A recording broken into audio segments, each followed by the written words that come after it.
IT में इस साल गई 1,24,000 नौकरियां।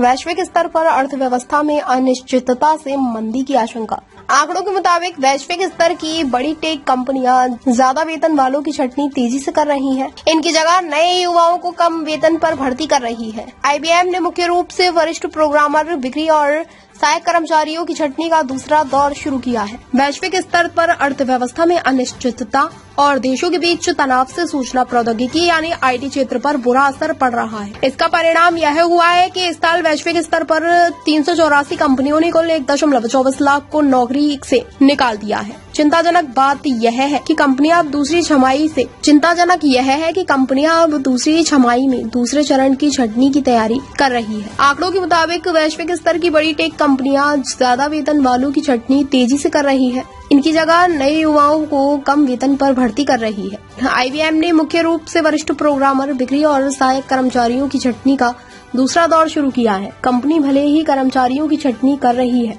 लेकिन वर्ष के अंत में कर्मचारियों की संख्या लगभग उतनी ही होगी जितनी शुरुआत में थी। हेल्थ टेक स्टार्टअप डोजी ने घाटे को कम करने के लिए भारत में 40 कर्मचारियों को नौकरी से निकाल दिया है। वी ट्रांसफर ने कर्मचारियों की संख्या में 75% की कटौती की है। प्राइसवाटरहाउसकूपर्स यानी पीडब्ल्यूसी ने लगभग 1,800 कर्मचारियों को नौकरी से निकाल दिया है। यह 2009 के बाद से सबसे बड़ी कटौती है। क्वालकॉम 226 की करेगी छंटनी। स्मार्टफोन चिप निर्माता क्वालकॉम साल के अंत में सैन डिएगो में 226 कर्मियों की छंटनी करेगी। पहले चरण में 1,250 से अधिक कर्मचारियों को निकाल दिया था। डेल भी कटौती को जारी करेगी। डेल टेक्नोलॉजी ने कहा, पीसी की मांग में धीमी गति से सुधार के बीच लागत प्रबंधन पर विशेष ध्यान देने के साथ 224 तक कार्यबल को कम करना जारी रखेगी।